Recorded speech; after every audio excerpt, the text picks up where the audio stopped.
Good evening, everyone. My name is Patrick Hall. I'm the Mayor of the City of Canning. I declare the ordinary council meeting of the 19th of July 2022 open just after 6 p.m. It's 1 minute past 6 p.m. We start, of course, by acknowledging the Whadjuk people, the traditional custodians of the land, and we also pay our respects to elders both past and present. May I ask everyone present here this evening, including, of course, elected members, to make sure your mobiles are turned off or at least on silent mode for the entire duration of the meeting.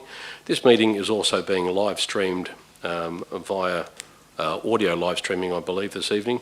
Council meetings are public meetings and any information you provide shall be recorded and may be publicly accessible. The council chambers are not a parliament and parliamentary privilege does not apply. Elected members and staff risk being held personally liable if their comments are defamatory or breach any duty of confidentiality. Statements made during council meetings are solely those of the person making them. Nothing expressed at a council meeting can be attributed to the city unless it is adopted by a resolution of council. The confirmed minutes of a council meeting are the official record of the council meeting. Verbatim minutes are not required. Nevertheless, the city publishes a full recording of the meeting. Recording of council meetings must not be copied, republished or reproduced without the city's express permission. Apologies, as far as apologies go, at item 2.1, we have an apology this evening from Councillor Jacobs. He's unable to be with us this evening. I understand Councillor Sabiri is on the way. She rang me and said she may be running just a few minutes late. I'll acknowledge her attendance as soon as she arrives. Approved leave of absence, there is none for this evening. And disclosures of interest, CEO, I believe there are none. Is that correct? That's correct, Mr Mayor. Thank you, CEO. We move on then to item 3.1, declarations of interest. Financial, there are none. Declarations of impartiality, there are none. Announcements by the presiding member, there is none this evening. Reports of delegates without discussions, there are none for this evening. We move on to item 6 on tonight's agenda, question time for the public and responses to previous questions taken on notice. At item 6.2, I open public question time now. The time is 5 minutes past 6. The time set aside for public questions is 15 minutes, which may be extended at my discretion if necessary. If an answer cannot be provided at tonight's meeting, the question will be taken on notice and an answer will be provided at the next ordinary council meeting. As this meeting is being held by electronic means, the public have been advised via the city's website to submit questions in writing. Where possible, questions received will be read aloud and responses given. The city's received questions for tonight's meeting from Mr McCoy, which was held over from last week's agenda briefing. Mr Lobo, Mr Howe, Mr Sarker, Mr Barberich, Mr Jaginda, Mr Walker and Ms Savage-Morton. The first question is from Mr McCoy, and as I said, it was held over from last week's AB as it didn't comply with the requirements of the meeting. The question was, what is the solution to the failed implementation of the Gibbs Street upgrade? The street is more dangerous. Ground levels are incorrect, insufficient gullies to deal with heavy rain and will be prone to flooding. Poor grading of the street, half-finished road surface, zero additional lighting, incorrect island placement, and too much money wasted in traffic management to obtain a decent result. And that's the opinion of Mr McCoy. The response is that the Gibbs Street Safe Street is nearing completion. Final works including footpath connections, street tree plantings and signage and line marking are almost complete. Prior to the conclusion of the project, a road safety audit will be undertaken to ensure the built environment is aligned with the design intent and does not present hazards within the road network. The project was a subject of a targeted community engagement activity called What Gibbs. Specific engagement also occurred with the Gibbs Street Primary School, Department of Transport and Main Roads Department, Western Australia, prior to the concept design being concluded. The project was designed and constructed in accordance with all relevant standards. The project was endorsed as part of the city's walking and cycling plan and was the subject of further consideration and endorsement to construct at the ordinary council meeting held in December 2021. I have a question here from Mr Lobo. I don't believe that Mr Lobo is present this evening. Thank you. Councillor Sabiri, just for the purpose of the recording, is now present. Thank you very much. I'll actually defer to Director Stephen Kane. Director, can I get you just to read the question, please, and then refer to the response? Thank you. Thank you, Mr Mayor, and to the Chair. Question 1, what is the purpose of doing surveys if they are ignored, like the rate rise survey, where despite widespread community opposition, in brackets 96% saying no, brackets, the council refused to curb the city's spending but expect households to pay extra rates? The response, all of the responses provided to the advertising of differential rates were included in the council report. The report also addressed each of the issues raised under the key themes. Council took this information, as well as the material contained in the budget report, into consideration when making its decision. Question 2. Just in regards to question 2, I'm going to rule question 2 out of order under the provisions of the standing orders. It contains an objectionable expression which is just simply unnecessary, and if Mr Lobo is listening, and I'm certain that he probably is, please ensure that the questions you ask don't contain derogatory comments in relation to staff or elected members. I feel that it's out of order, and I'm ruling it out of order. So the question will be struck and won't be recorded in the minutes. We'll move to question 3. Thank you, Mr Mayor. Question 3, why doesn't the City of Canning allow permanent residents who own houses and are ratepayers in our city to sign petitions? Are they not members of our community and therefore deserve a voice in our council? The response, the City's Standing Orders Local Laws 2015, Clause 4.7, provide the governance around petitions. There isn't a requirement to be an elector within the district. To be an elector, you do not need to own the property you reside in, but you must be eligible to go on the local electoral roll. If you are a permanent Australian resident and entitled to vote, there is a very simple process required to go onto this roll. Thank you. Director, I'll ask you to move on. There are questions here from Mr Ho, I believe it is. Question 1. Thank you, Mr Mayor. Question 1, I live in Willerton and I'm a house owner and ratepayer. However, I'm only permanent resident here, so have no right to vote to get heard. I believe there are a lot of people like me living in our city. I have no intention to change my citizenship. How will our City Council look after ratepayers like me if there are no ways to express ourselves? The response, there are many ways in which a resident can contact the City and our elected members. For instance, written correspondence, letter or email, or using our requested online system are all means of contacting the City. Thank you. The next question is from Mr Sarkar. Mr Sarkar, are you here again? Yep, you are. Did you want to come forward and just ask your question, please? Yep, sure. Can I just ask that you identify yourself to the meeting? Mr Yep. Sarkar, and just your address. Yep, my name is Mr. Shubhajit Sarkar. I live in Gibbs Street, East Carrington, WA 6107. Thank you. My first question, was there any community consultation on Hartfield Street land sale, particularly with residents and ratepayers in the suburb and surrounding areas, as local residents and ratepayers in East Carrington and Queen's Park feel like the council is selling a big block of land for a little amount of money? Thank you. Director Kane. Thank you. Through the Chair, a community consultation was undertaken for disposal of 46 to 50, that is lot 326, Hartfield Street, Queen's Park, in Hartfield Park, from the 8th of September to the 23rd of September 2021 in the following manner. It was advertised in the Canning Examiner newspaper on the 8th of September, and notices were put on the city's public library notice boards, administration building and Cannington Library, Riverton Library, Bentley Library and Willerton Library from the 8th to 23rd of September.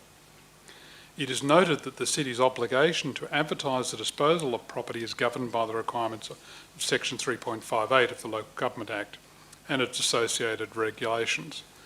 The obligations to advertise a potential land disposal for public comment do not apply where the disposal is to an organisation which is religious, cultural or charitable in nature.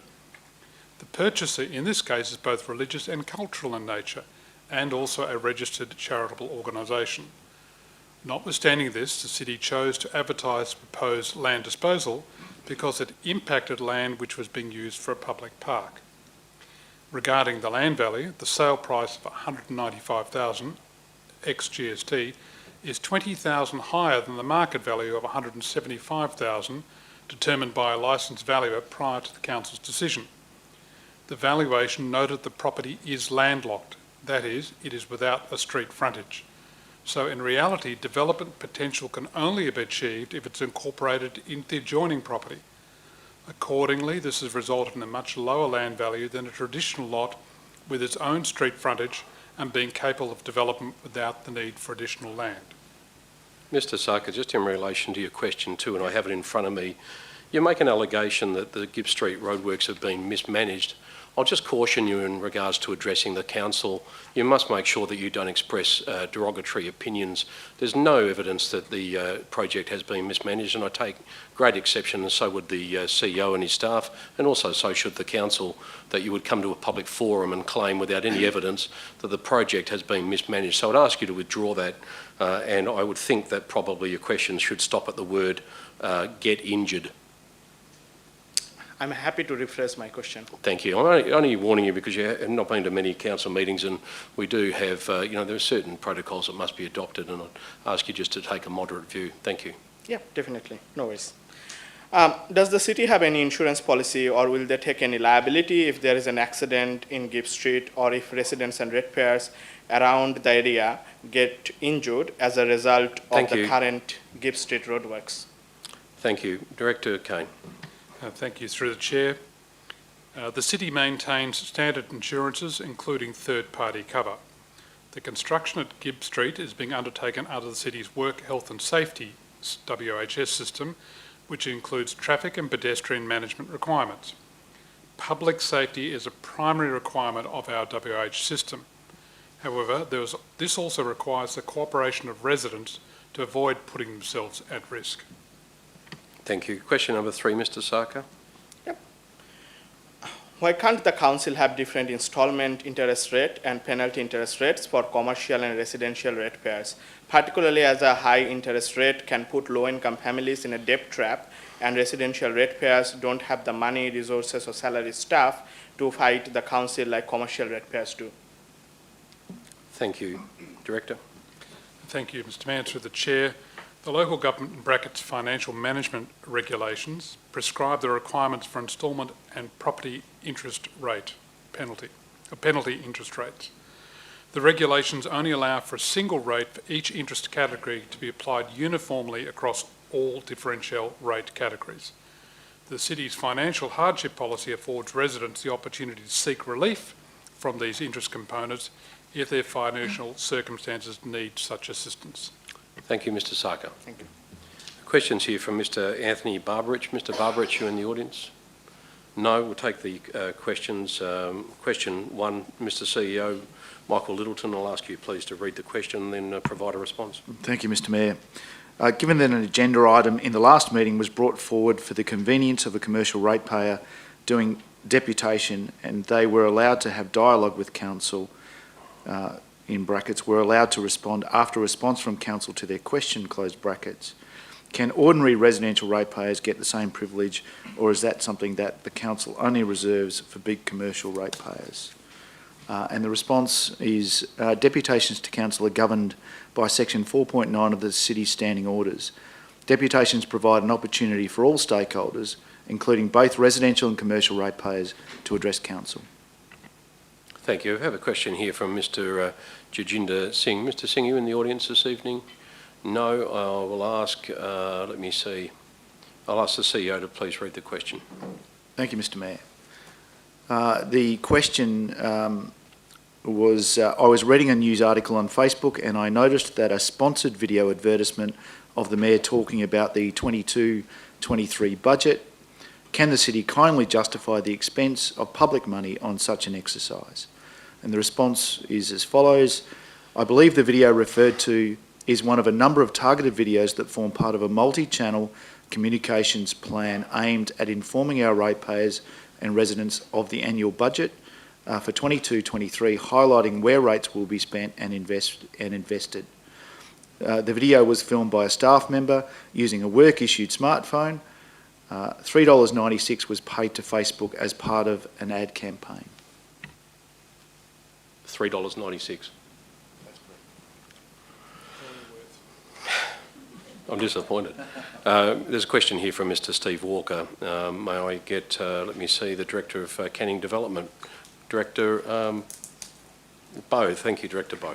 Thank you, Mr. Mayor. Mr. Walker asks, is City of Canning working with the Public Transport Authority of Western Australia and Department of Main Roads WA to implement dedicated bus-only lanes on Albany Highway, Carrington, Northbound, Nicholson Road to Leech Highway and Southbound, Leech Highway to Cecil Avenue?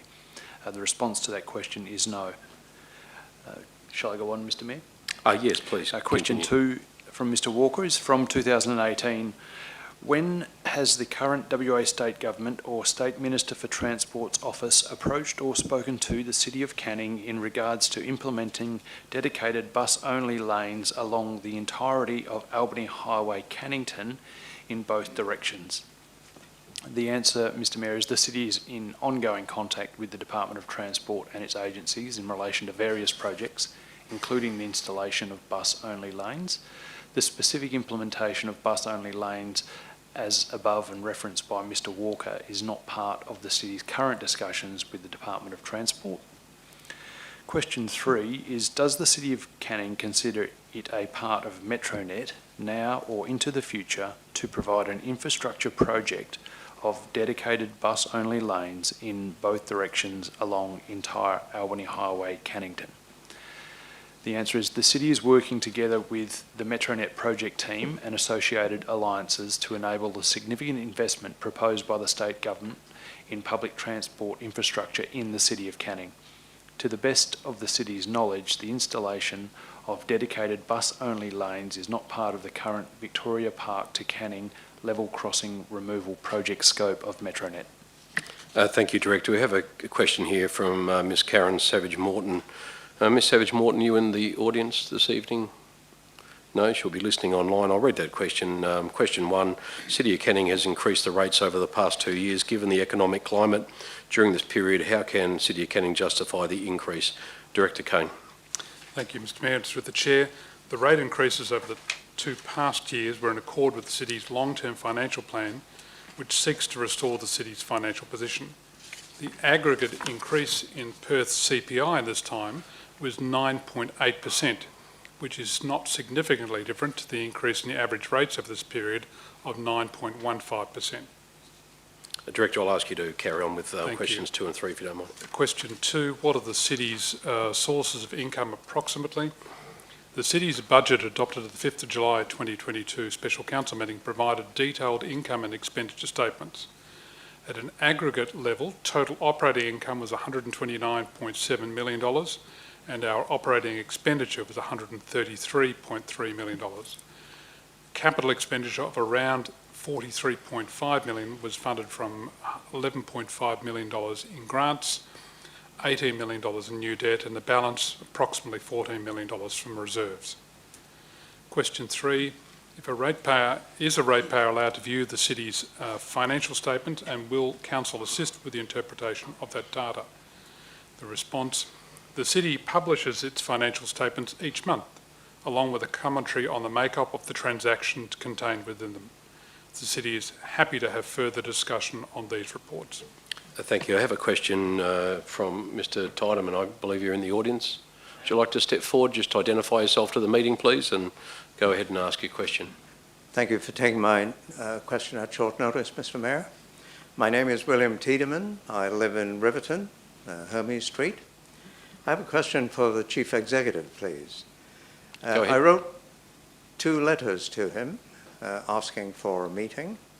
I haven't had a response back from him. I know he's only recently joined, but I would expect that there would be some follow-up.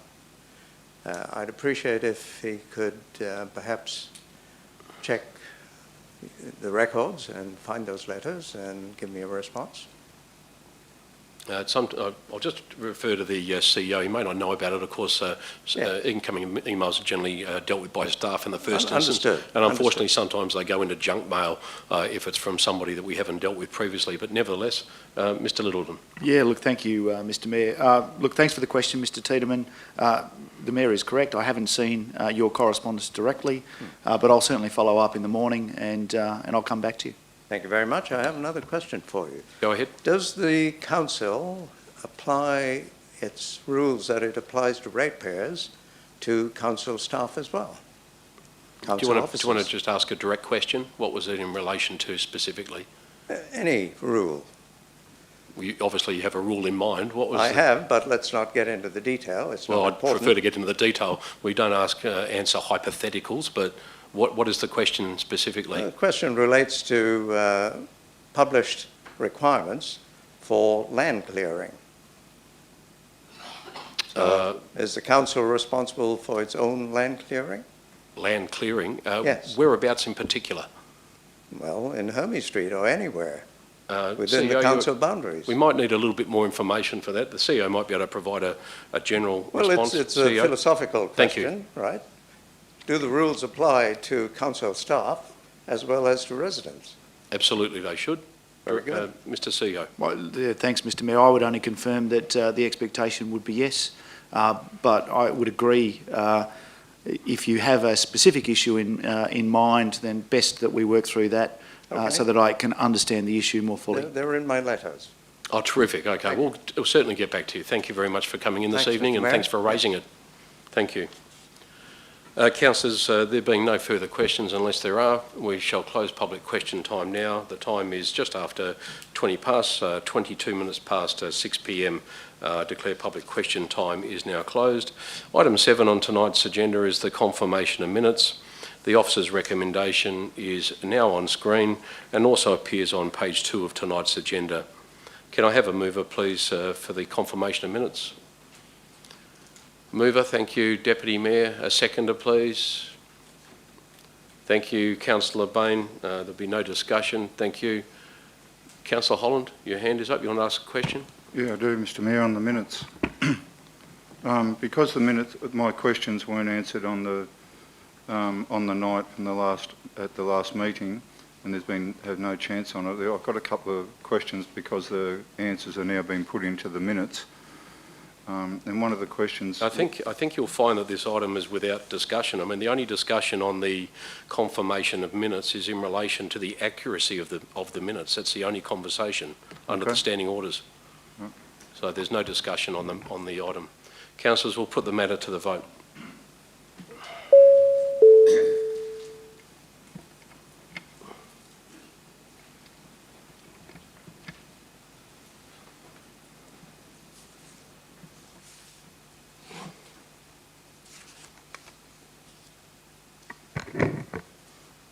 The motion confirming the minutes has been carried with 9 in favour and 1 voting against. Councillor Holland voting against the motion. Thank you. And Councillor Holland, just on that, you just need to just ask those questions probably offline, I would think. But I'm sorry to be dismissive, but the standing orders are really crystal clear. There's no discussion on that item other than the accuracy of the minutes.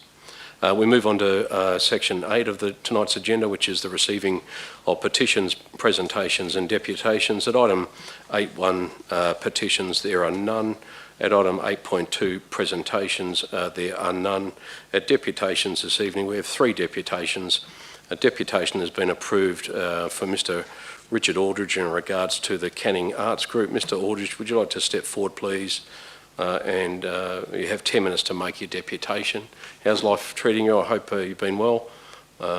And also, I just wanted to say before we start that I have read your deputation. It does make some claims about, it appears to make claims about some sort of conspiracy internally in regards to this. So just caution you, as I have previously with other speakers, to make sure that your deputation doesn't make any claims that are objectionable or derogatory to staff or to the city generally.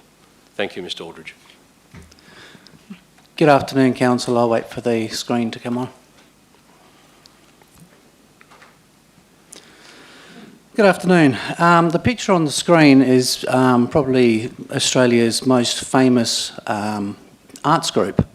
It's an arts group that was formed by a school teacher in a place called Papunya.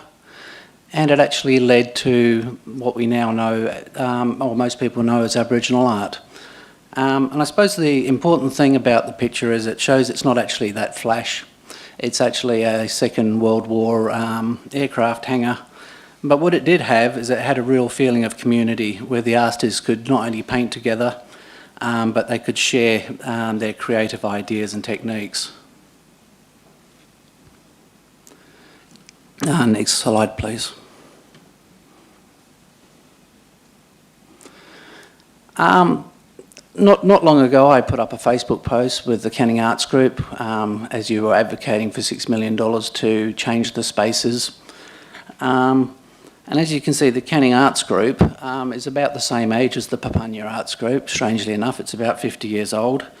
And the city is contemplating changing places. Next slide.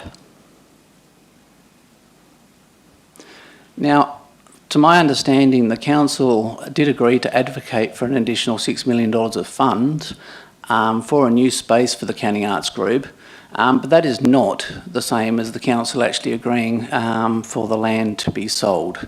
And that land at the moment, I believe, is being, it used to be on the table as community purpose. Next slide, please. So as you can see, it's a fairly old space, but it's a fairly homely space as well. The City of Canning spends quite a large amount of money on sporting facilities and so forth, and compared to arts, arts comes a very long second place. But there are people in our community who don't enjoy sports, they actually enjoy creating things. It's good for their mental health and the learning and their feeling of belonging in the community. Next slide, please. I know it's only an artist's impression at this stage, but the concept designed for the CAG space, wedged between the Riverton Library and LeisurePlex, it's more of a display space than it is a creative space, at least in my opinion. For example, where are the tables and chairs going to go?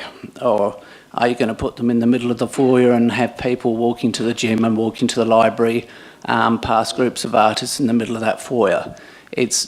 From the concept of the little bit I've seen, it doesn't look like a creative space, but it looks like a beautiful space to display the artwork.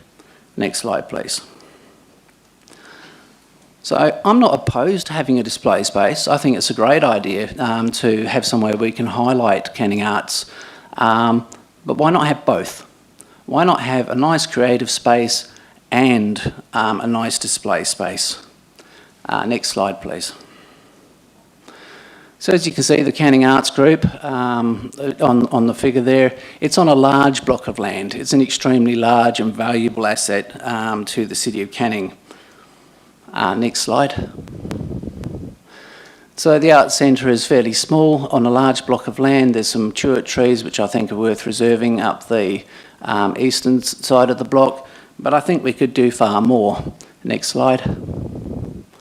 So instead of just having the Arts Centre and the Kilns and a small car park, next slide, you could actually put more on there.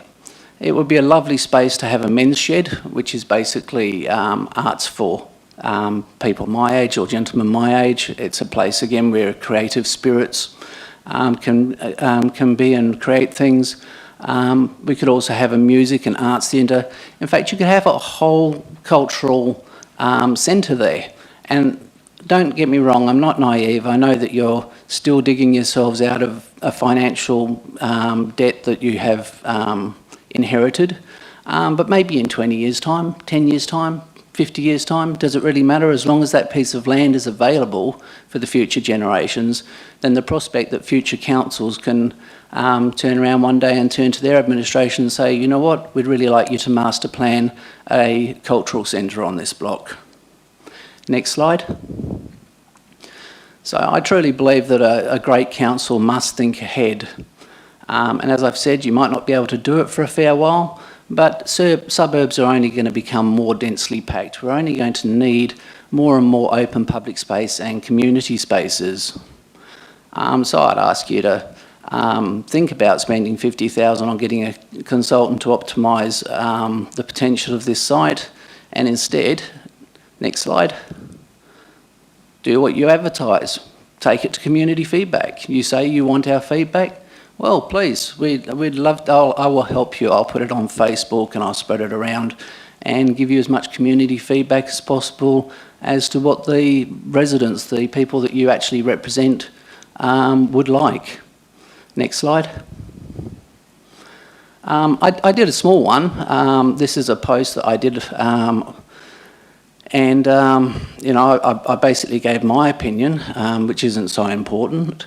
But if you go to the next slide, you get feedback, and those people are telling you all sorts of things.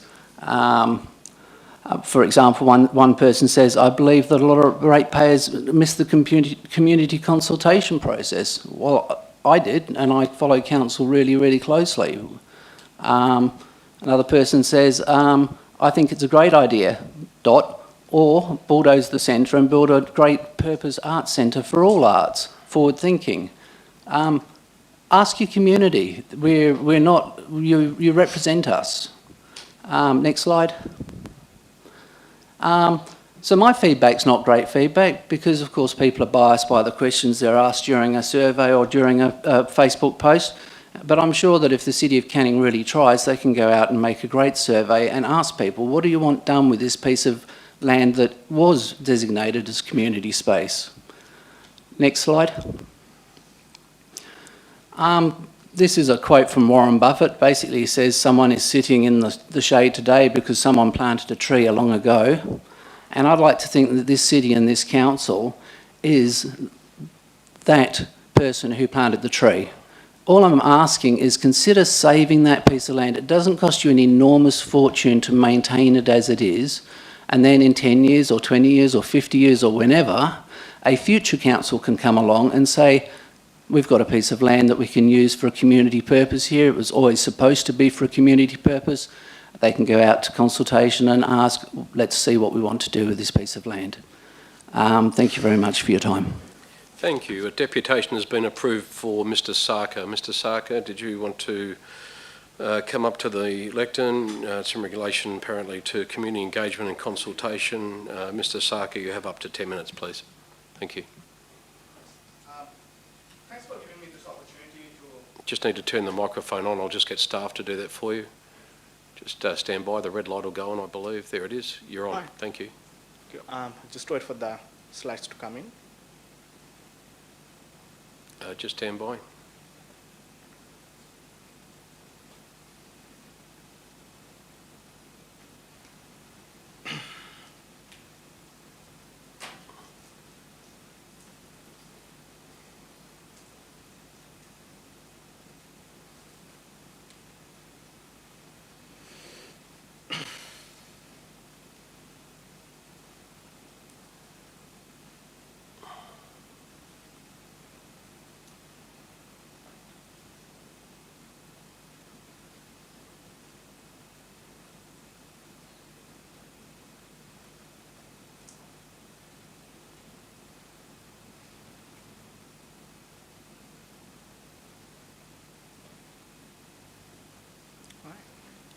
Thank you. Thanks for giving me this opportunity to present my deputation to the Council and members of the public today. Today I'm going to talk about community engagement and consultation. Why is it so important and how can the Council improve? Next slide, please. Before I begin, a disclaimer. All questions and comments in this deputation relates to the office and or role of the elected member, city administration staff, and the council city as collective bodies. The person doing the deputation does not know anyone on the council in their daily lives as private citizens, nor do they intend to make any comments whatsoever beyond their roles as mayor, council, or CEO, directors, or other capacities through which they interact with the community from the city. With that being said, if anyone is keen for a coffee or a beer, I usually enjoy talking to people. Next slide. The community, who are we? We are a strong community of 95,000 coming from diverse backgrounds and economic statuses. It is important that the council takes into account 16,403 people living in low-income households when they make decisions, particularly decisions around how the council spends their money, what can they do to save public money, rate rises, and penalty interest rates. We are also seeing an increased number of working poor in our community. 13% of people needing financial assistance don't come from households that are classed as low income. The numbers may have increased by now. There is little point in feeling proud of low unemployment rate if people have to line up in front of a food bank after a long shift at work. The council also doesn't reflect the diversity that our community has. Half of us are women. More than 10% of us are in age group 18 to 24, more than 25% if you count age group 18 to 34. We also have an indigenous community in our city, and more than half of us are born overseas. Can anyone in good faith say our council reflects that? Going to multicultural and women empowerment events to take pictures, eat food, and going on a monologue on how much you love diversity doesn't achieve anything when we only have 2 women out of 11 members, and our permanent residents, who make up a significant portion of our multicultural community, can't even sign petitions. I'm not saying you put 5 women and 5 persons of color in our council and it will solve all our problems. People will get to good positions because of their skills, qualifications, and dedication. All I am saying is, are we really fostering an environment where anyone can succeed regardless of their background? I believe we need to do a lot more work on that. People, regardless of their backgrounds, care for 3 core areas of council: rates, roads, and rubbish.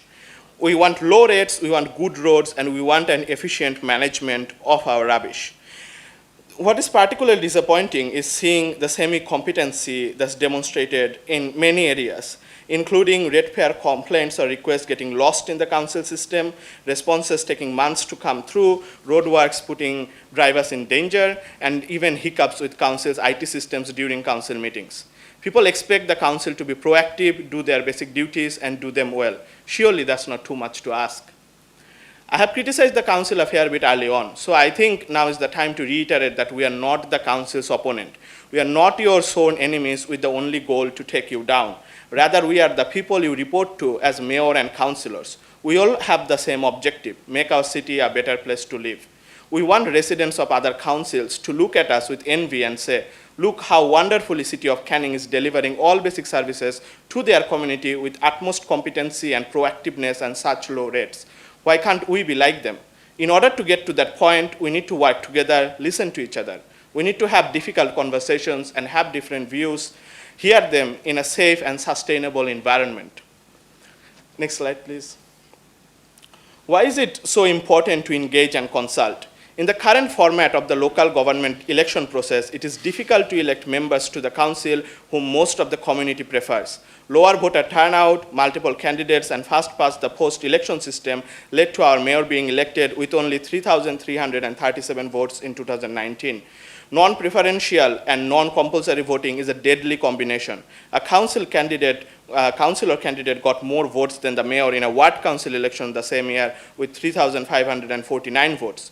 You can look at the numbers on the screen and get more data from Election WA website, but it is extremely difficult to assert that all of our council members have a mandate of the majority. But too bad, so sad, council can't do electoral reform. You can take this as an opportunity to write to our state member for Carrington and other elected representatives of the state government for local government electoral reform. But in the meantime, the show must go on. What can the council do then? Consult, consult, and consult. Elected members need to go out in the community and talk to us, make us feel heard, have discussions, and refrain from shutting down debate and criticism. Council needs to listen to people regardless of who they voted for or whether they voted at all. Next slide, please. Is the council doing anything right? Yes, they are. There are plenty of examples, and I'm sure the city can mention many more. A lot of things now can be done online, making it easier for the ratepayers to engage with the council. There are a lot of offline events too. I had the opportunity to go to a tree planting event and saw a lot of members of the community join in with their families. It was a wonderful experience. There is another event coming on Sunday, July 31st on Gibbs Street. I will encourage more people to join, including our mayor and councillors for Mason. This will be a great opportunity to interact with the community and plant trees with us. No promises on pictures though. Love the response to the youth engagement plan question last meeting. I hope the initiative achieves the quantitative results it wants to achieve. It will be great to see more young people on this side of the aisle asking questions as residents, as well as on the other side as councillors and mayor. Hopefully the initiative will bear some fruit by the time elections happen next year. Next slide, please. All right, we're almost finished. Now some tips on how the council can improve. The online presence of Canning is somewhat sad. Strategies need to be rethought and proactiveness shown. This needs to be done organically, not by sponsored posts or other shortcuts. We are a city of 95,000 people, and a lot of us use social media. There is no reason whatsoever why the mayor's budget highlights should only contain 4 likes, with one of them being from our deputy mayor. This is even more important for surveys and other modes of community consultation. The number of responses we get can't remain so low. Not acting on community feedback is not encouraging. Community doesn't give feedback for someone to read them and only do discussions. Even when the council can't take actions, it needs to reach out to people who respond and present their logic, showing a bit of proactiveness to encourage more engagements in future. The problems with engagement offline is even more disappointing. Only one ratepayer coming to the budget meeting is not good. Did the council do enough to encourage more participation? Seeing lawsuits flying around is extremely discouraging for community engagement. What message does this send to young people, people with jobs and families? No one in the community wants a lawsuit filed against them. We all saw the treatment Scott Morrison got on social media. The man couldn't even enjoy a chicken korma in peace without thousands of people trolling him. Did he go and start filing lawsuits? If he did, half of Australia would be fighting in court right now. There are certain aspects of public life I'm sure our elected members knew about when they signed up. What's going on right now is particularly disappointing, and as put through by a Carrington University local government expert on the Canning Examiner newspaper, child squabbling. Now, I'm not trying to say all residents and ratepayers are saints. You've just got 1 minute left, Mr. Sarkar. Yep. Now, I'm not trying to say all residents and ratepayers are saints and they are articulate and respectful all the time. The council can do a lot to encourage civil and respectful engagement. There can be information sessions, campaigns for good behavior, and de-escalation policies for members of the public. But if the council thinks there's nothing to do or reflect on when people end up in court arguing over council matters, then that doesn't foster an environment of civil engagement. Same goes with elected members. I'm sure at some point council does training and information sessions for elected members on how to engage and talk to residents and ratepayers, but I'm not convinced they are always working. When a ratepayer calls a councillor from their ward for the first time, it is immensely disappointing to see them behave rudely and refusing to talk without any escalation whatsoever in the conversation. I've had productive conversation with multiple councillors sitting here today, and I am sure most of the council are at least respectful. But the council needs a process through which ratepayers can report. Thank you, Mr. Sarkar. I'll have to ask you to wind up, please. You're over your 10 minutes. We've got a meeting to hold, so can I ask you please to just... Yeah, just one line. Yep, can report disappointing behaviors to and de-escalate the situation for the council to think and come up with a process for that. We're done. Last slide. Thank you for listening to my deputation. I hope the council takes some actionable feedback from this, and I have my email address up there if anyone wants to contact me. I hope our city prospers. Thank you. Yeah, okay, Appreciate go ahead. it. Thanks. A deputation has been approved for Mr. Fitzgerald representing Urbis in relation to item CD 014 of 22, title of the report being Initiation of Scheme Amendment number 10. Mr. Fitzgerald, please step forward. Thank you. Can I get you to reintroduce yourself to the council for the purpose of the recording? You have up to 10 minutes to make your deputation. Thank you. Thank you very much, Mayor and councillors. Thank you for your time this evening. My name is Peter Fitzgerald, and I speak in relation to agenda item 1422, initiation of scheme amendment number 10 to local planning scheme number 42, which relates to lot 102 Bannister Road in Canning Vale, which is better known as Perth Markets. I'm from Urbis, and we are the town planners for the project. I'm once again joined tonight by Todd Wood, who is the Chief Property Officer of Perth Markets Group, and we would be pleased to answer any questions that you might have of us with respect of the proposal. I would like to thank the planning officers once again for the consideration and reporting on the proposal, and the purpose of this deputation is also to express again our full support for the officers' recommendation. The initiation of the proposed amendment for advertising is an important step in realising an exciting opportunity at Perth Markets, which is a vital business and employer within the City of Canning. We noted with interest questions and discussion at the briefing session relating to traffic, and per the traffic report, I'd just like to highlight that the proposal includes an agreement to upgrade the signalised intersection at Market Entrance, which will help to improve congestion on Bannister Road. We also reiterate that the level of study to date reflects the scheme amendment stage of the planning process, and that more detailed study will be carried out at development application stage. Thank you once again. Thank you. Did anyone wish to ask a question of Mr. Fitzgerald? Thank you, Mr Fitzgerald. Thanks for coming along. The matter will be dealt with later on in the meeting. Councillor Sweeney. Mr Fitzgerald, you want to just come back to the lectern? Councillor Sweeney. Okay, I think you can hear me. I just have one question just in regards to the use on that site. I noticed after reading the documents that there is already a tavern on that site, Market City Tavern. And is there going to be another tavern on the site in addition to Market City Tavern? No. No, it's not. Okay, because it was just a little bit unclear when I was reading those documents, because one already exists, and then we're looking at an area that is, well, significantly away from where the tavern currently sits at the moment. Categoric no, I think, Councillor. Yep. I beg your pardon? Categoric no, I think, to the question. Yeah, so Oh, yes. Is that clear? I apologise if the reporting was unclear, but I can certainly confirm that's not part of the proposal. all right, thank you. Thank you. Thank you very much. Thanks, Mr Fitzgerald. Thank you. Well, Councillor Holland. Thank you. Thank you, Mr Mayor. Just a real simple one. The area that it's going, is that where the outdoor markets are on a Sunday? Or have I misread that?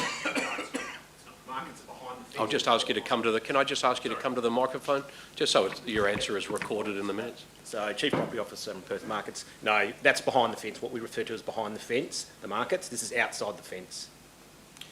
So the markets, the outdoor markets totally under the cover? Yeah, section? under cover, in the buyer's bay behind the fence. The cars park outside the fence, but the parking will be pushed behind the fence as part of any proposal.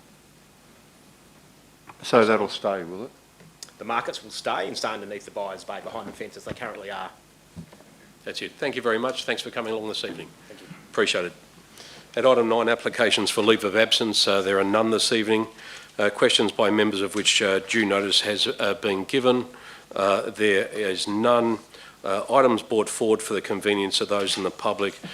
There are 2 matters I will bring forward. I understand there may be members who participated in the youth engagement process. Is anybody here in the audience that had come along to listen to that matter, the youth engagement?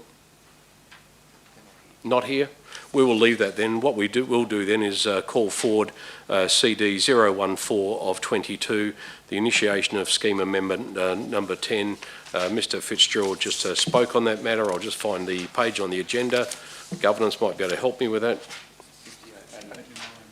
Page 89. So, councillors, the item is CD 041 of 22. I'll read the full title of the report. It's initiation of scheme amendment number 10 to local planning scheme number 42, portion of lot 102 in brackets number 280, close brackets Bannister Road in Canning Vale, introducing additional gross floor area provisions within additional use site number 3 in Schedule B. The recommendation is on page 89 of tonight's agenda, and I apologise to governance for the lack of notice, but it is also on screen now. Thank you, Leanne. Can I have a mover, please, for that item? Councillor Sweeney. Thank you, Councillor Sweeney. And a seconder? Deputy Mayor. Councillor Sweeney, did you want to start? Yes, thank you, Mr Mayor. I'll be very brief, but because I think we've had a deputation from Mr Fitzgerald before that adequately informs councillors about the benefits of this proposal. I personally think that this is just a marvellous opportunity for the City of Canning, particularly in that area. Canning Vale itself, as we know, hasn't had a lot of attention, and now that it has been recognised, and I think it's probably a flow-on effect from the Metronet infrastructure that is going through that area, it is very pleasing to know that it now has been recognised, that area where the opportunity exists for expansion into further development for opportunities for commercial enterprise and retail outlets that will certainly add benefit to that area. So I think that a lot of it has already been explained. I won't speak any more, Mr Mayor, about this, but I would urge all councillors, please, to support this application at this stage. Thank you. Thank you, Councillor Sweeney. Deputy Mayor Kunza, have you anything you'd like to add? Only to support Councillor Sweeney's comments and wish everyone all the best with this. Looks like a very positive project in the Canning Vale industrial area, and I hope it all goes well. Thank you. Did anyone wish to speak against the matter before we put it to the vote? Thank you, Councillor Sweeney. No one wishes to speak against the matter. We might put the matter to the vote. Thank you, councillors.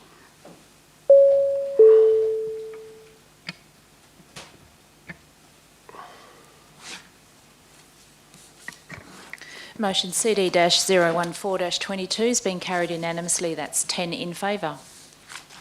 Thank you. The matter has been carried. Thank you, gentlemen, for coming along this evening. Of course, you're free to go. Thank you. Thank you, Mr. Bosic. We'll move then to back to the normal agenda.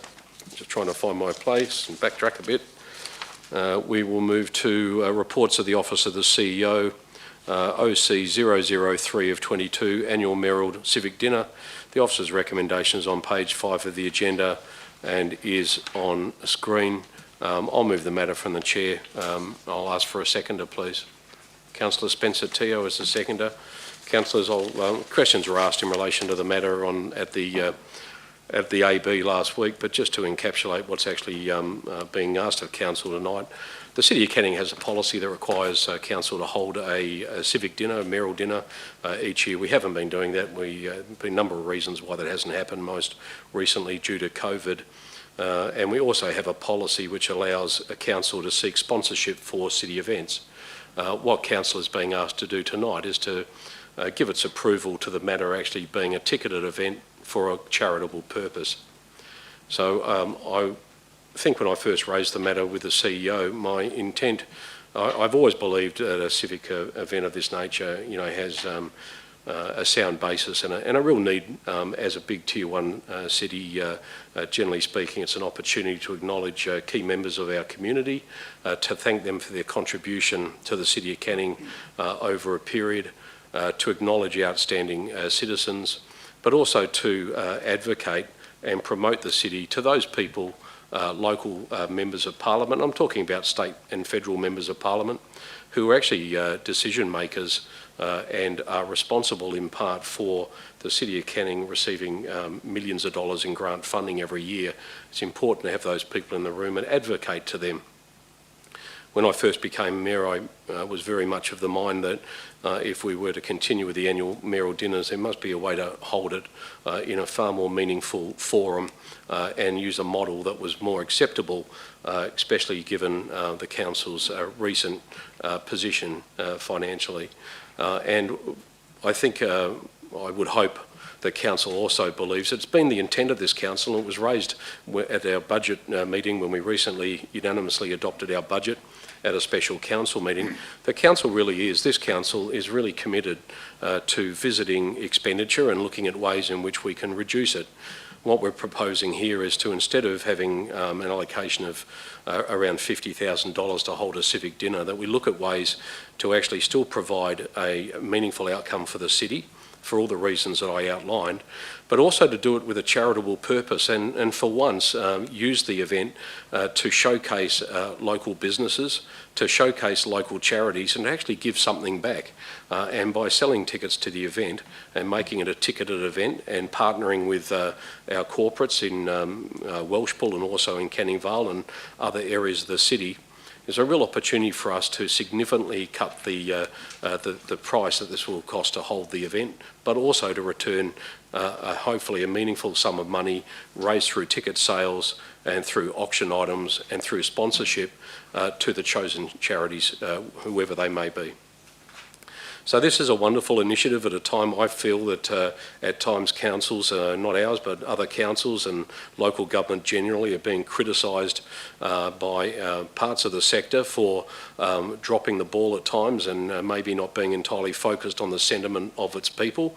But I think that it would be hard to argue that instead of holding a lavish city dinner, that we actually do so with a charitable intent in mind. And I'm really pleased to say that, I did look to the eastern states. I mentioned this in the AB last week, but most of the councils across there do hold similar events. And whilst at this stage there is some provision for the city to make sure that all tickets for the event are actually purchased, that no one gets a free ticket on the night, but we will make provision obviously for those who we wish to invite from our community. But I believe that there's a real opportunity in subsequent years for this event to be held with all of the prestige that it should, but also to give back in a meaningful way to a number of charities to help them to continue their work across the city and deliver really important benefits to our community, many of whom are feeling, I guess, some hardship at the moment and have done historically. And this is a wonderful opportunity to completely flip the way in which we've always held these civic dinners. So I really do ask for your support.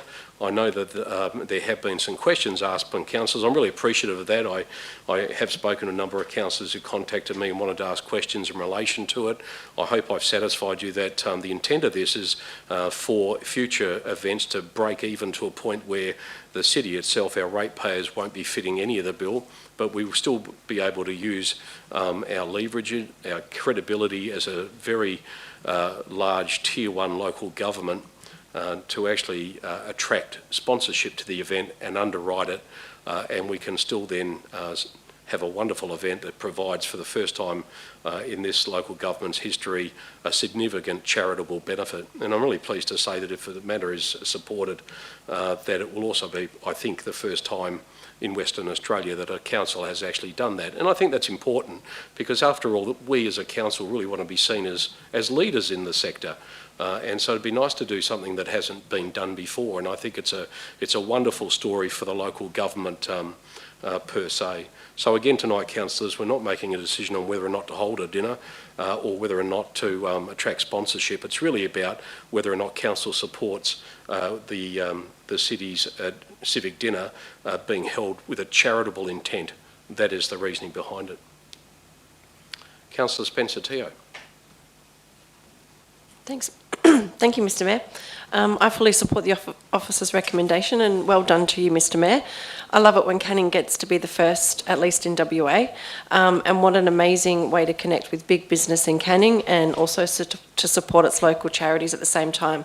I think it's a fantastic idea, and I look forward to supporting the cause. Thank you. Thank you. Anyone else wanted to speak either for or against the matter? Councillor Sabiri, and then I'll go to Councillor Parkinson. Thank you, Councillor Parkinson. I'm not speaking against it, but I think if we must have an event, having an event that's going to help the charities is a good idea. Just before I just left to come, a question popped up, and it was who will be seeking sponsorship from, and say if this is from, if we receive, for example, a sponsorship from a developer or one of, like, for example, a big shopping centre that plans to expand, how would it, I guess, in 6 months' time, say they become a sponsor and now, and in 6 months' time they decide to expand, how would that affect, I guess, our decision-making towards them? That's the only question, yeah. I think in the first, I'll defer to the CEO actually to ask that question. You're talking about conflicts, I think. But in the first instance, of course, the whole process is robust, driven by the city's administration and also completely open and accountable. So there's transparency right across it. You asked who I think we might partner with. We're very fortunate that the City of Canning has a great number of large corporations based here, many of whom, I think the majority of whom would actually have values and some sort of social responsibility aligned to the cities, and I think that's important. We've spoken often about perhaps the sort of businesses we might not wish to partner with, but I think that the city will be making decisions around partnering with businesses that would align with our own values, not only as an organisation but as a community. CEO. Thank you, Mr. Mayor. Look, in relation to the question around how the sponsorship is generated, the intent will be that part of the sponsorship package will cover ticket sales, and the remainder of the sponsorship package will actually be remitted directly to charities. So charities will be operating hand in glove with the city, and a clear element and a clear distinction in the sponsorship prospectus will identify how the sponsorship money will be remitted to the charities of choice.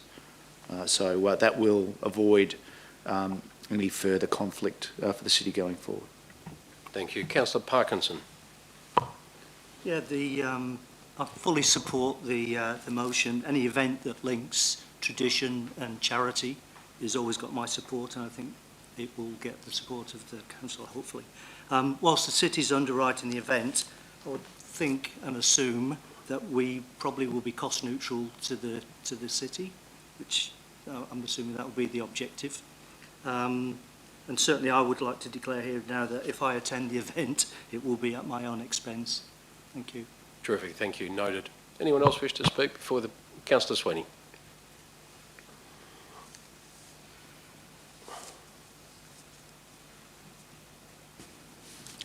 Yeah, I think the Mayor's civic dinner would be more of a nightmare and should be scrapped.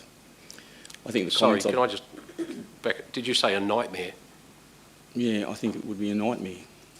Okay. And should be scrapped. I think the comments I've just heard really are out of touch with the community sentiment. So I'm speaking against the motion. It's certainly not a responsible way to spend the ratepayers' money at the moment. Last month, you all voted to increase the rates to sustain service delivery, deliver projects and restore the city's financial position. There was nothing mentioned about throwing a party for the Mayor paid for by the ratepayers.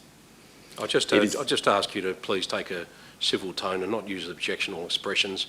No one's proposing to hold a party for the Mayor. I'll ask you to just have an opinion, Councillor Sweeney, but also to act professionally and just speak your mind with that in mind. Which part aren't I acting professionally, Mr. The part where you're saying you're alleging that the City of Canning is actually throwing a party for the Mayor. That's not the case. I'd ask you to retract it. Well, no, I'm not going to retract it because that's what it is. It's an event where people are going to go to that are going to be paid by the ratepayers. Can I have the clock stopped, please? Yeah, Councillor, I'm not going to argue with you. I'm asking you to withdraw the statement. No one is throwing a party for the Mayor. I found the comment objectionable, and I'm asking you to withdraw the remark under section 7.18 in subsection 3 of the standing orders. Any member who uses an expression which is offensive or insulting must, when directed, withdraw the mark and make a satisfactory apology. If you don't wish to do so, Councillor Sweeney, you can stop speaking right now and take no further part in the debate. You've made your feelings known. You said you're speaking against it. I'm calling you to order and asking you to withdraw the remark and apologise to the meeting. Oh, for the sake of the meeting and for other points that I want to make, I'll withdraw the remark. I'd ask you to make an apology to the meeting in relation to the mark, not just to withdraw it. The standing orders require you to withdraw the mark and make a satisfactory apology. Well, standing orders require me to make an apology. I'll make an apology. Then make an apology, please. Well, I made an apology. I didn't hear you make an apology. Councillor Sweeney, this is not open for discussion. You either make an apology or I will ask you to stop speaking. Well, I just made an apology. I haven't heard you say... I apologise for the Thank you. comments. Continue then. Okay. It's very clear from the community feedback that I've received that the ratepayers see this event as something that is self-indulgent, something that fails to deliver any significant benefit to the community. Also, we live in times of severe financial stress for many residents and businesses who simply don't know how they're going to pay for their rates. With increases in inflation, interest rates, the war in Ukraine, labour shortages are killing businesses. All these are critical factors causing unnecessary stress on families. And instead of working on ways to reduce the financial pressure on our ratepayers, the city is wasting ratepayer money on an event that delivers no return on investment. This is not the time to do that. And I'm glad the media are listening to this so they can hear who thinks this is a good idea. Secondly, I disagree with paragraph 11 of the officer's recommendation, citing policies CM177 and FM12, providing the mechanism to hold the event. I don't believe this is the case. I don't believe that it aligns with the actual definition of the policies. The annual Mayor Dinner should be held in June or July, not in October or November. And there is no mention of sponsorship under policy CM177. So the city then goes to policy FM12, which is for providing a benefit to all ratepayers, and uses the examples of the golf course, the leisureplex facilities and business community forums. That was the purpose of the policy, not to hold an event for the Mayor. The Mayor's dinner is for invited guests only. It's virtually a private function paid for by the ratepayers. and doesn't fall within the definition or purposes of FM12. Part 6 of the policy, it actually states that the city will not undertake sponsorship that personally benefits individual city employees or their friends and families, and restricts access by the widest possible audience, not consistent with the principles of equity, participation and accessibility for all groups in the community, which this is simply not offering. So quite clearly, an exclusive social event that provides purpose to provide sponsorship, entertainment and an auction is not covered within this policy of FM12. In paragraph 16, the city purchasing 100 tickets for use by councillors or to invite special guests is not something I particularly want to be involved in. This is not a fundraising event if people are getting their tickets paid for by the ratepayers. I feel the ratepayers will view this as nothing more than a rort. Finally, I must say, I do find it somewhat disappointing that the first item our new CEO brings to council is an event that entangles this council in more controversy with ratepayers and focuses on spending and not saving ratepayers' money. What we should be doing is developing strategies to save and protect the ratepayers' money. It shouldn't be used by councillors as some type of perk to spend it on a glamour and glitter event of no value to our community. I feel this event is in conflict with current policy, and the feedback I'm hearing from the community is that the ratepayers see this as an improper use of power and influence for personal benefit. It's very easy to spend someone else's money, especially when they don't know about it, and this is what we're doing. I would encourage all councillors to reject the officer's recommendation. Does anyone else wish to speak on the matter? Councillor Holland. Thank you, Mr Mayor. Pardon me. I'll be speaking against this motion. I've got quite a few concerns. One of them, I know the CEO did address it. I think it was the CEO of the conflict. I have got a real concern with perceived conflict here. It's not necessarily that you have actual, but it's the perception that can be just as bad. And I think that the perception of the conflict being from sponsorship is blaringly obvious to me. And another part, I can't remember in the policy or any policy that it was mandated that we require a mayoral dinner. I can't remember that being in there. We haven't had a mayoral dinner for years and years and years, so have we been going against our own policy? It worries me on who's going to get invited and how they're going to get invited. There's going to be some members of the community are going to get a free ticket and some members of the community just cannot come. It worries me about accepting sponsorship for the $275 or whatever it was supposed to be per ticket. Will that mean they will have logos around the place and so forth? When you're accepting sponsorship, it opens up a real can of worms, in my opinion, and I just cannot see it. I mean, the other week at the special council meeting, I put a motion in to just reduce the penalty on periodical rate payments, which was defeated on the lines of it was going to cost too much when it's against the long-term financial plan, and now we're going to be potentially spending more money. I just can't see how that equates. Mayoral dinners, in this economic time, I cannot see the benefit of this at all, and it does worry me how it can be perceived that some members of the public will be going, some others can't. So who's going to choose that? The other thing is, who's going to choose the charities? And if I can remind you of an email that was sent from correct me if I'm wrong, from the previous CEO, when he was asked when COVID started, can the money that we save on dinners and everything here at council, can that be given to charities? And the response was, no, we can't do that. We have got no rights or reasons to be able to do that. And then who would choose the charities? How can it be good for that and not good for this? Or not good for that, rather, and good for this? Worries me who is going to choose the charities, and what about all the charities that are going to miss out? All the charities are good. Giving something to charities is quite good, obviously.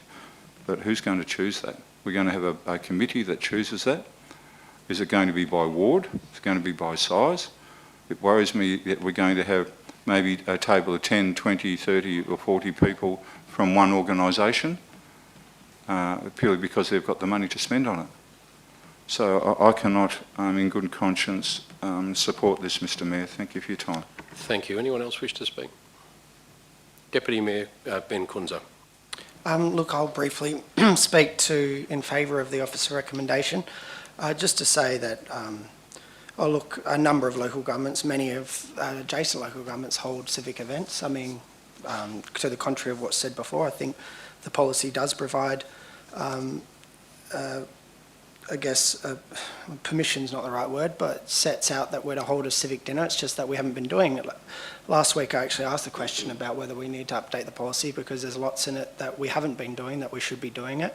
And the fact that it says June or July, we don't do that with the Pioneers lunch. That's supposed to be, I think, in September or October, but we do it in May. And the Pioneers love it. It's a very nice time of the year. But we're actually providing a decision of council to hold the event. So I don't think any, I guess, issues with terms of what the policy may or may not say in terms of direction, we can set the direction here. But with regard to the comments about FM12, I'm not quite sure what was read or what part of the policy was read with regard to sponsorship, but the whole suitable activities for sponsorship, the general types of sponsorship that the city may consider as suitable for sponsorship includes the following: city events, city awards, community programs, public artworks and leisure facilities. Literally, city events is one of the reasons why we'd seek sponsorship. So I'm not quite sure why you'd then make the argument that the policy is not suitable to be held to seek sponsorship for an event. With respect to spending the money, well, we passed the budget 2 weeks ago and the money was set, so I'm not quite sure why anyone seems to think that they need to give permission to spend the money because we've already budgeted it. Certain councillors spoke against increasing the rate in the dollar, but the actual budget itself was passed unanimously. It's one thing to speak about the revenue, it's another to approve the expenditure without talking about the revenue. But I have no problems with supporting this officer recommendation and the initiative. I think that what's wrong with actually holding an event that you're actually raising money for charity and actually spending less than you've budgeted to put it on? I mean, that's the ironic thing about talking about spending money, the fact that we've budgeted a certain amount and the proposal is to spend less than that to actually hold it. So a lot of local governments hold these sorts of events to bring community leaders and that together, to thank them for their work. It might be called a mayoral civic dinner, but the whole intent is to bring in local community members, and the city's proposing to do that, but to put a charitable purpose towards it. And yeah, people are able to speak against it, but I don't know why you'd speak against that part. Thank you. Thank you. Anyone else wish to speak before I rebut? Thanks, councillors. I'll speak on the matter just to close debate. We had 2 councillors speak against the matter. I just would address just some of the points that were raised. Disagree in entirety with Councillor Sweeney and all that he said, quite frankly. But in regards to the sponsorship and the fact that councillors are saying that we don't have a policy that allows us to do so, that really is untrue. The sponsorship policy is exactly for this purpose. And as a council, I think it's just a wonderful opportunity for us. We have such a big events budget every year, and a number of councillors have raised often, and they should, and it's appropriate to do so. We should be looking at every opportunity to offset the cost of those events. We're so fortunate in the City of Canning. We have got 2 of the largest industrial precincts in Perth, in Welshpool and also in Canning Vale. Mr Mayor, this is rebuttal. I don't need you to interrupt me while I'm speaking. You need to raise your hand, call a point of order, and you need to then tell me under which section you're actually referring to. Don't interrupt me when I'm speaking unless you call a point of order, Councillor. I'll keep speaking.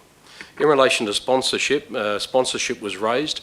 Muddy Hands Festival that we hold every year would be the perfect occasion where Soil or another supplier should be asked to sponsor the event and undercut the price of it. Councillor Holland raised his own motion at the special council meeting around periodic rate payments, and said I raised a motion in relation to periodic rate payments, which So how could we possibly spend more money and entertain this? The difference is that the proposition raised by Councillor Holland was raised on the night of the special council meeting without giving this council any prior notice. There had been no financial modelling around it. It would have cost the community around $200,000 if that motion by the amendment by the councillor had been adopted. The difference, and he asked what the difference was, the difference is that this civic event is in the budget. The civic event was and is already allocated in our budget. What we're now trying to do as a council is to reduce the cost of it. That's what we're trying to do with the sponsorship of it. So holding it in June or July, that was raised. I guess the reality is that the reason why it must be held in October is that whilst the policy actually states that the City of Canning will hold a civic event, and it does state that it should be in June or July, the reality is the COVID mandates were only lifted in late May. An event of this size, any event, takes months to plan. It was absolutely impossible to comply with that, holding the event in June or July, and the staff are of the opinion, I share it, that October is a more achievable goal. So, councillors, this is a wonderful opportunity for us, despite what you've heard from a number of councillors, to really revisit what we have done previously, and I again would ask you to support this and make the case again, because it was raised by a number of councillors. We're not making a decision tonight whether or not to hold a civic event. We have a policy that requires us to do that.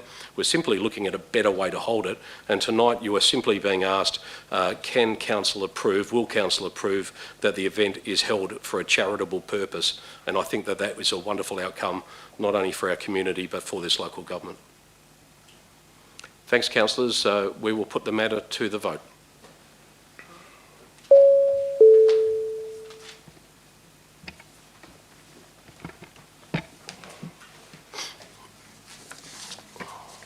Motion OC-003-22 has been carried with 8 in favour, with councillors Holland and Sweeney voting against the motion. Thank you, councillors. We move on to CC 025 of 22, the responsible officer being Mr Stephen Kane, to my right, to your left, the Director of Canning Corporate and Commercial.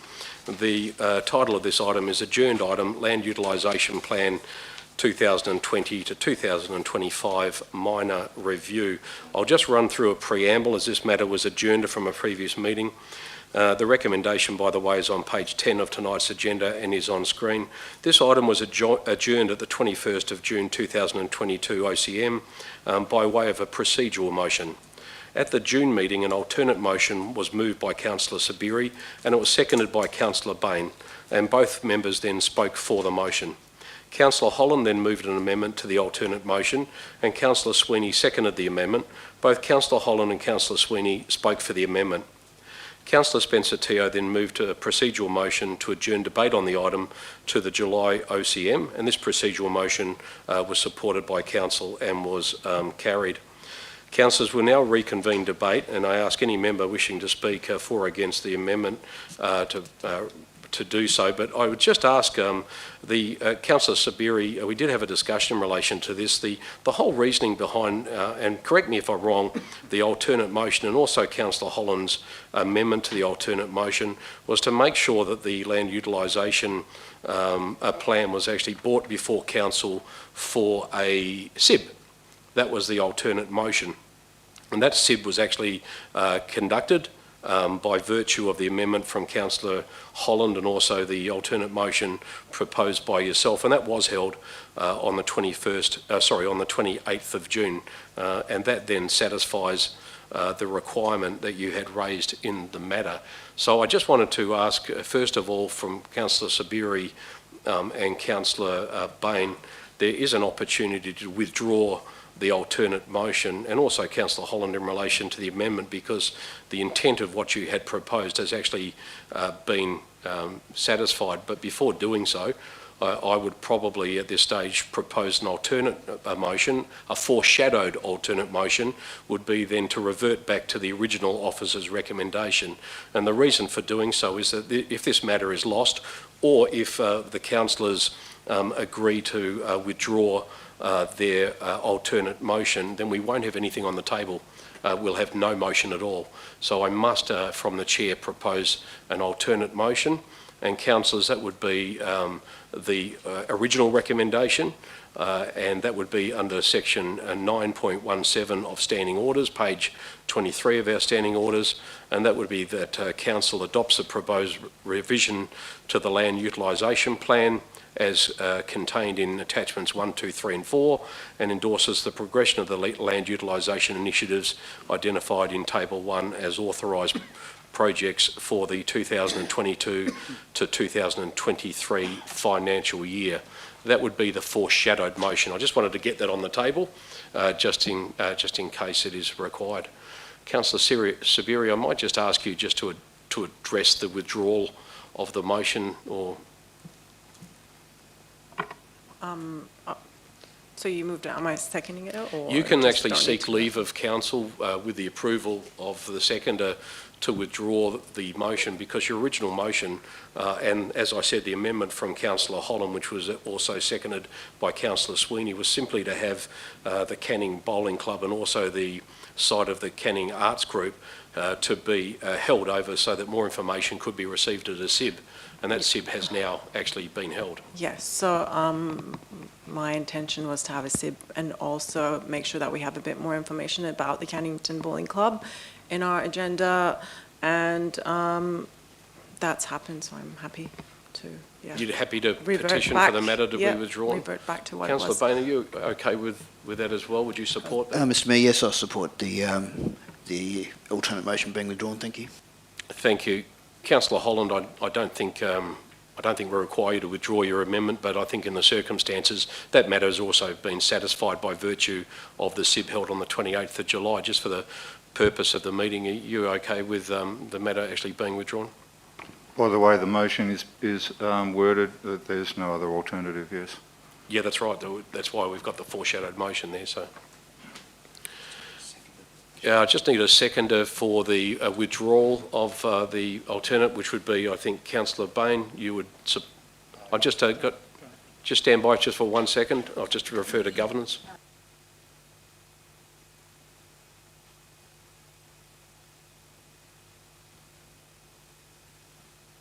Thank you, Governance. Governance advises, as long as there's no objections, we simply will withdraw the matter with the agreement of those elected members. Thank you for petitioning to remove the alternate motion, and we will then proceed with the alternate, foreshadowed alternate motion, which is the officer's original recommendation.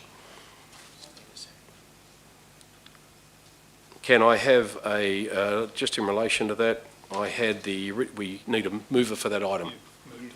Oh, I've moved it. I've moved the foreshadow. Just a seconder. I'll go to Councillor Sabiri. Councillor Sabiri, you're the seconder for it. That's the alternative, foreshadowed alternate motion. Councillors, I don't proceed to speak on the matter other than to say I support the officer's recommendation. It provides council with future flexibility in relation to all of the items addressed in the plan, but also, of course, council would be of the knowledge that all of those items, any of those items, if council is to make, if any decision is to be made on any item in the land utilisation plan, the matter will come before council for a decision in any case. So that would be the fallback position. Councillor Sabiri, would you like to add anything? No, I support the office's recommendation and appreciate the effort that for the SIB and also for providing more input into our agenda. Thank you. Noted. Thank you. Anyone else wish to speak before Councillor Bain? Thank you, Mr Mayor. A question, if I may, please. Yes, of course. Question particularly regarding the Canning Arts Centre site and the old Cannington Bowling Club site.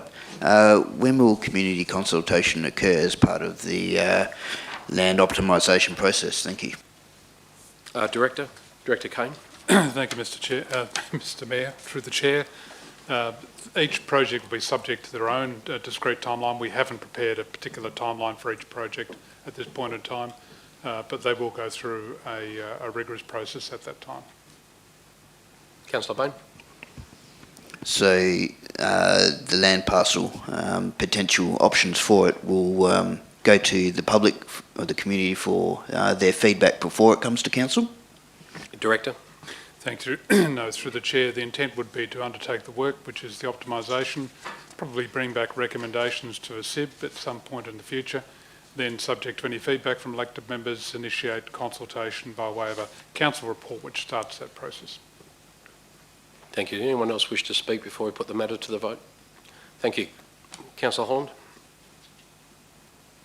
Yes, Mr Mayor, thank you. No, I'll be speaking against it. I still can't agree to $50,000 being spent on consultants for the Canning Arts Centre area down there. I just can't agree to that at this time. I know we had the SIB. I didn't agree with the results of how it was explained to us then. I still don't agree with it. I firmly believe this should be left, as well to a bit in the future, quite in the future. Whatever we decided to do, it is to me community open space, which is my definition of that for community. And I just can't support that area of it, so I can't support the thing. I know I'll be on my own, but anyway, that's that. Thank you. Anyone else wish to speak before we put the matter to the vote? I don't intend to rebut. Thank you, councillors. Let's put the matter to the vote.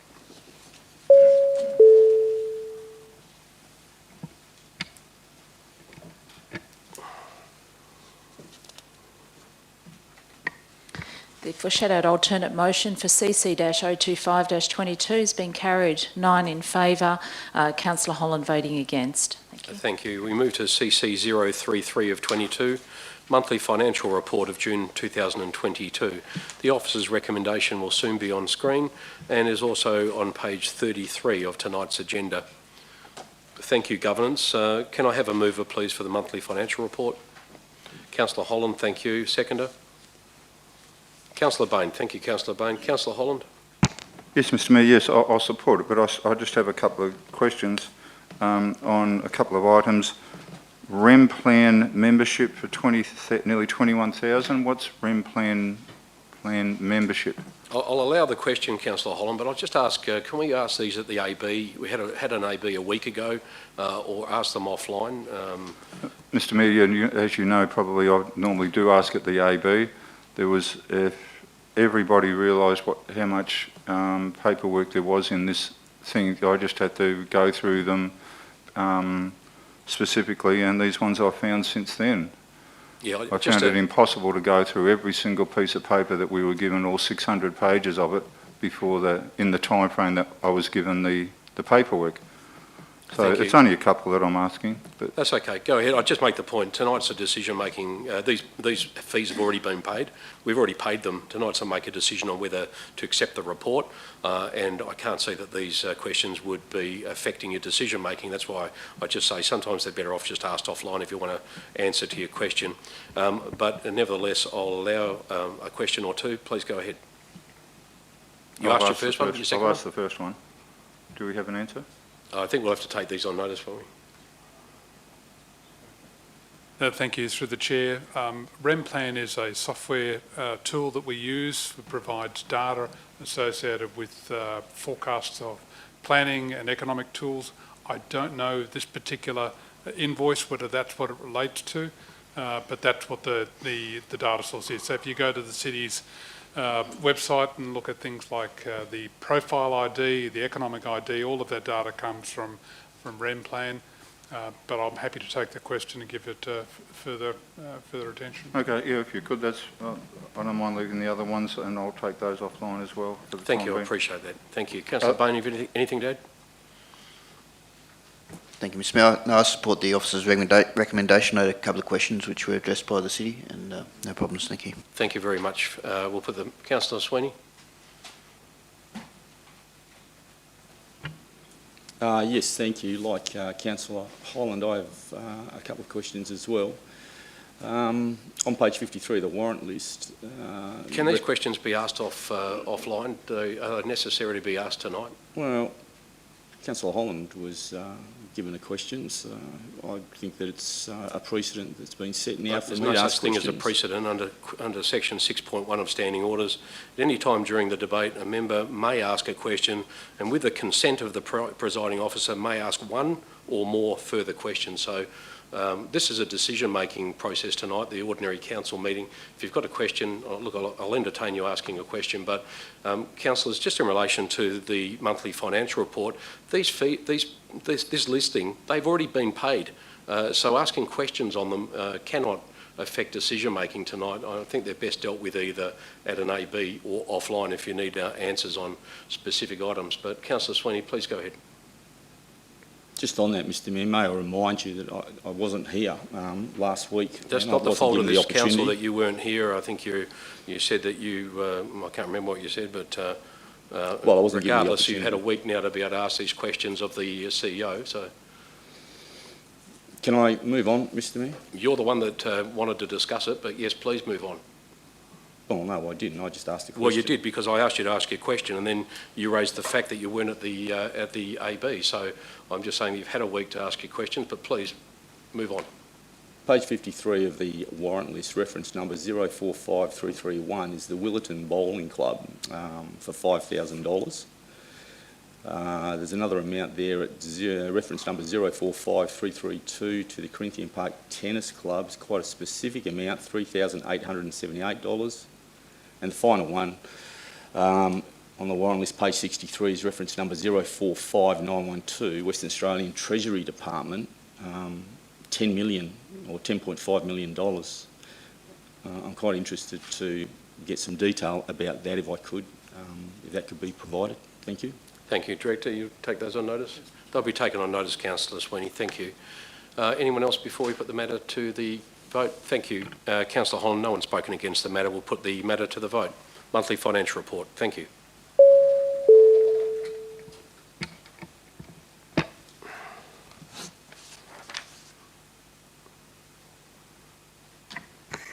Motion CC-033-22 has been carried unanimously with all 10 in favour.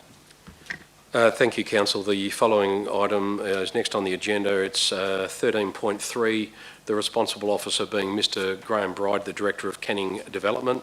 It's CD 013 of 22, the title of the report being Adoption of Scheme Amendment number 6 to Local Planning Scheme number 42 46 to 50 Hartfield Street, in brackets lot 326, close brackets Queen's Park, and 5 Godfrey Street, in brackets lot 414, close brackets Queen's Park.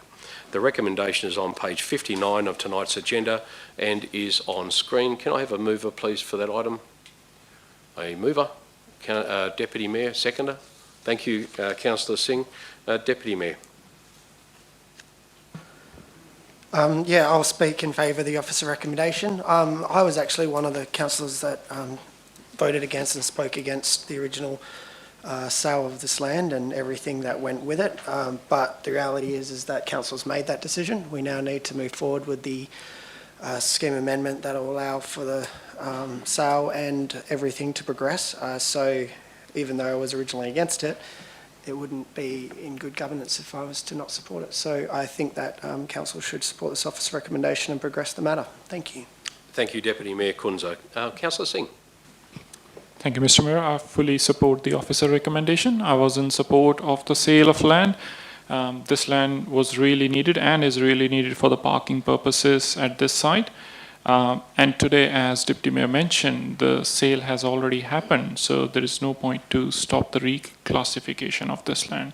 So thank you very much. Thank you, Councillor Singh. Anyone else before we put the matter to the vote? Thank you, councillors. Let's put this matter to the vote.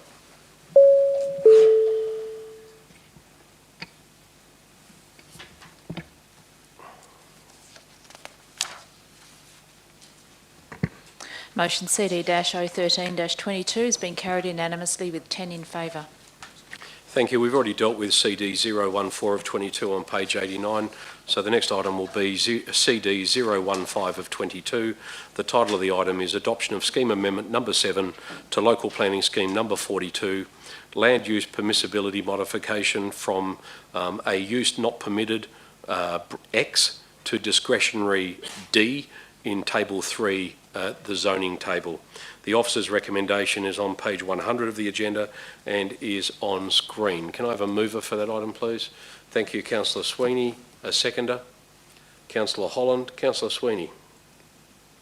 Yes, thank you. I speak strongly in favour of the officer's recommendation. Councillors, I do have some knowledge of the applicant in relation to this item. Mr Sinadel, having met with him a few times at his property in Canning Vale to try and get a better understanding of his intentions on what he's intention is to do with this property.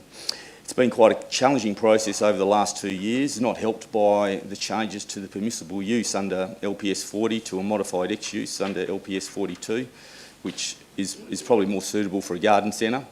The applicant, Mr Sinnell, has no intention of operating a business to the scale of Waldex or soils on his property. The applicant and his family reside on the site, and the scale of the business is very small.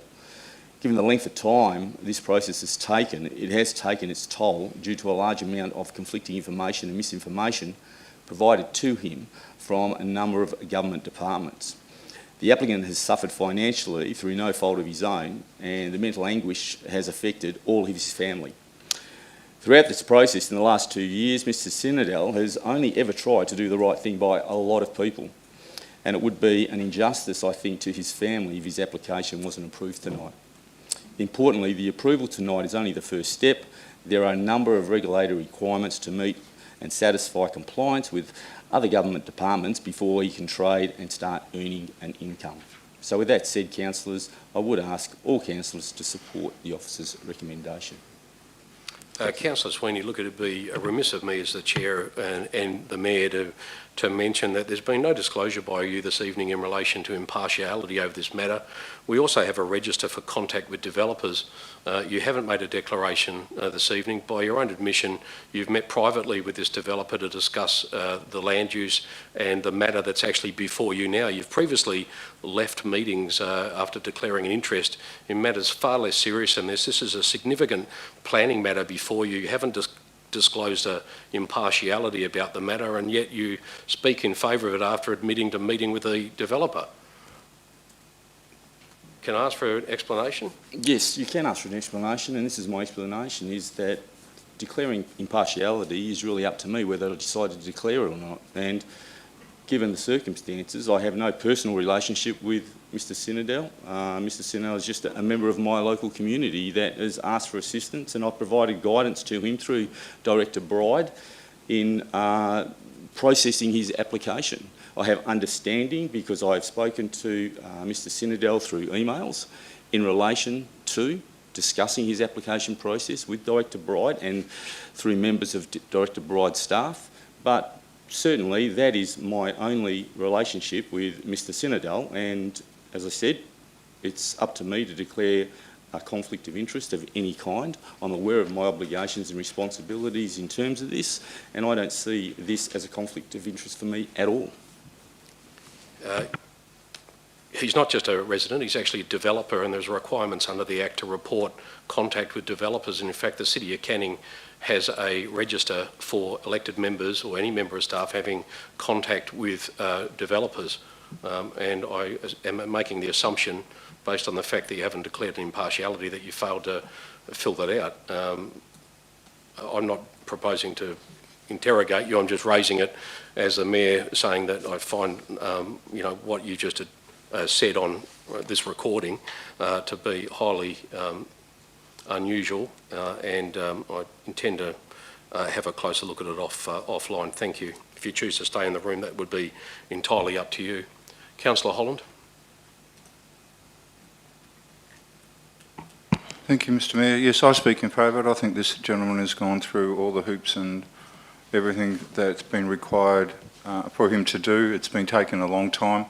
There's still a bit more process.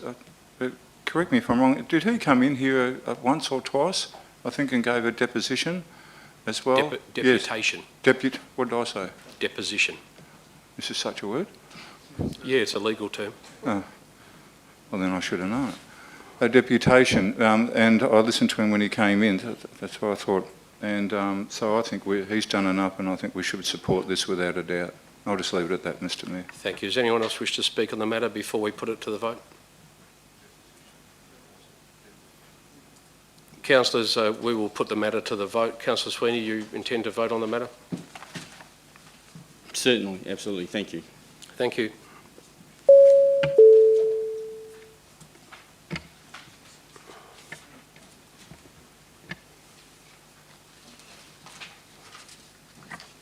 Motion CD-015-22 has been carried unanimously with all 10 in favour. Thank you, councillors. The matter's been carried. We move to CD 016 of 22, initiation of scheme amendment number 9 to local planning scheme number 42. The officer's recommendation is on screen. It also appears on page 138 of tonight's agenda. Can I have a mover for this item, please, councillors? Mover? Oh, Councillor Bain. Sorry, I didn't see you on my right. A seconder. Deputy Mayor, thank you. Councillor Bain. Thank you, Mr Mayor. I support the officer's recommendation and feel more comfortable doing so with the removal of 415 Welshpool Road. I thought there might be some complications associated with that.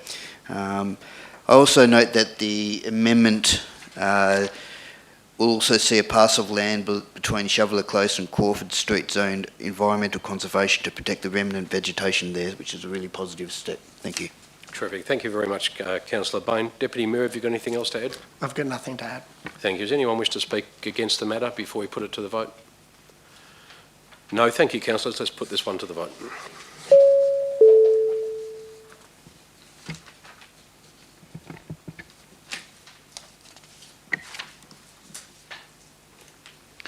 Motion CD-016-22 has been carried unanimously with all 10 in favour. Thank you. The matter has been unanimously adopted by Council. We move to 13.5. Ms Sarah Gianelli to my left is the Acting Director of Canning Community. The matter is CO 009 of 22, the title being Youth Engagement Framework.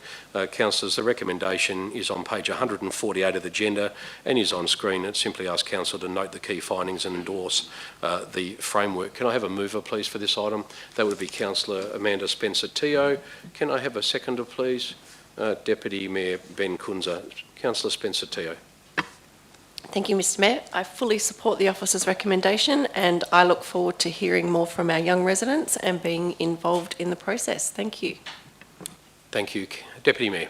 I very much speak in favour of it too, and thank staff for their work. It's fantastic to see such a detailed analysis into how we can engage our youth. As I've previously said, the city's made a number of attempts and not really often got anywhere with it, but it's fantastic to see not only the entailed analysis but also the barriers and the opportunities, so looking at individual schools and how they vary, but also simple things like meeting students where they are rather than expecting them to come to the City of Canning, putting up something on our website and expecting them to actually engage in it and actually going to where they are, and look forward to seeing it progress, but also looking forward to opportunities for us as elected members to participate wherever appropriate. Thanks. Thank you. It's been a resounding success from all intents. Thank you. I couldn't have said it better. Anyone else wish to speak on the matter or speak against it? Councillor Holland. I've got a question, Mr Mayor. Yes, of course. Individual school findings, but there wasn't one on Willerton High School. Ms Gianelli. Thank you, through the Mayor. Councillor Holland, we did reach out to Willerton High School, but unfortunately they didn't respond and we weren't able to engage them as part of the school consultation process. There are a range of reasons for that, a lot going on at the school at the time, but we do have strong relationships in place with Willerton and we'll look to engage them as part of implementation of the framework. Thank you. Anything further, Councillor Holland? No, Mr Mayor, but I probably should declare that my wife works there, so that's hence the question. I won't ask anything more on here. Okay, thank you very much for that. Anyone else wish to speak on the matter before we put it to the vote? Thank you, councillors. We'll put the matter to the vote.